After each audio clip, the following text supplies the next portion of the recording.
Tell us why you decided to jump in the race now for what's currently District 20.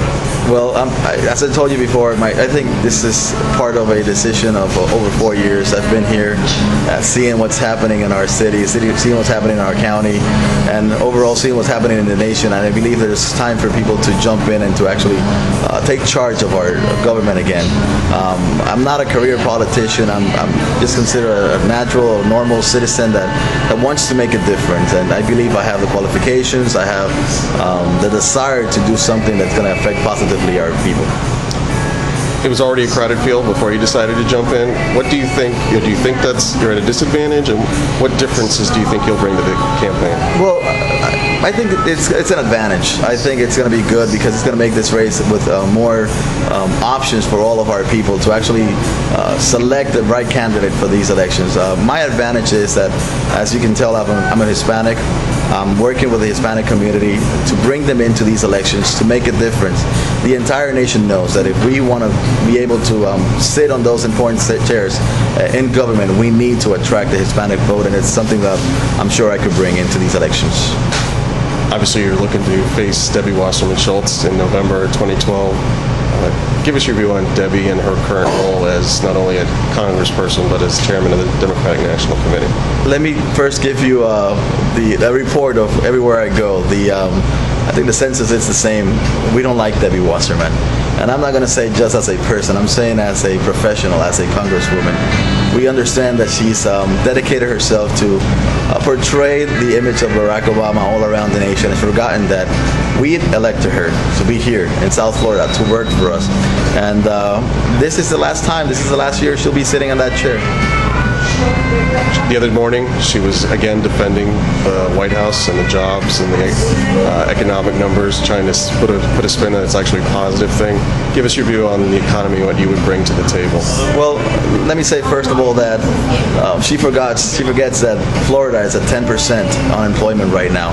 Perhaps we're one of the highest in the nation.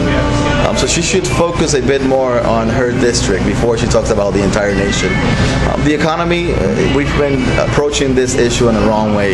We've been bailing out large corporations. We've been giving them all the money available, and at the end of the day, we get the same response. We don't have any money. We can't do nothing. No jobs have been created.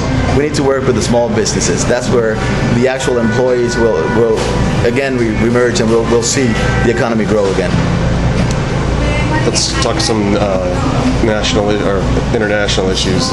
Israel, big issue with Debbie Wasserman Schultz and her voters. A lot of attacks so far about Obama not being a friend of Israel, and yet she defends them. Give us your take on Israel. Well, of course, she's going to be changing her speech right now because we're approaching elections. But we need to know who our real allies are, and we understand that Israel has been our ally forever. And we need to support Israel. We can't allow the current administration to change that view, that politics in terms of Israel. So we need to ensure that Israel remains to be our friend, and we, their friends, and we need to protect them and fight for them whenever it's necessary. You said you were in the Army. We have a situation in Iraq where we're basically pulling out in the next few weeks. Afghanistan, we're still unsure about. Give us your view on the war on terror and our actions in Afghanistan. What would you do? We need to work with terrorism. We need to we can't lower our guards, our defense on that. We need to maintain our armed forces well armed, funded. We need to make sure that our Army men, Army women are secured everywhere we go. Obviously, myself, I've been in the Army, never in war zone, but I've been part of the Army. My brother's still an active Army. He's been 4 times active, 3 times in Iraq, 1 time in Afghanistan, 4 different years. And we understand that there's a need for our nation to make it stand, but we need to do it as secure as possible and ensuring that the Army is funded and well equipped to do what we have to do. Debbie just had a job fair for veterans here in Fort Lauderdale. Did you even know about it? Do you know of any of your works, and what would you bring to the table to help veterans? Number one, I need to be clear with this. The veterans need, before a job, before anything in that sense, we need to ensure that their health is in the right condition. I've been working in the last few weeks with veterans that we've been in contact with, and there's a sad issue going on. They're sick. They're needing help. And once we are able to help them in terms of psychology-wise and health-wise, then we could work with them with jobs. There's opportunities we could open for them here in South Florida. We have a base here. We could open bases. We have bases in Florida that we could ensure that they'll have a job there until their careers are ending. You say you host a morning show on Spanish radio. What are your listeners, what's the feedback you get from mostly a Hispanic community about the economy and the issues? Is there any differences from more of the mainstream media? No, there's no differences. Hispanic community is going through the same issues we all going here in the United States. But in the positive side, they're happy that I'm running.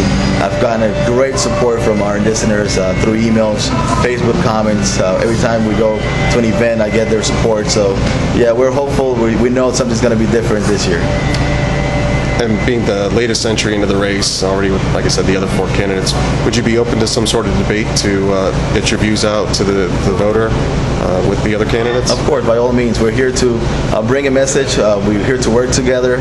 Our ultimate goal is to take Debbie Wasserman out of that seat, and we'll do it this year. 2012 is the year, and I believe I'm the candidate for it.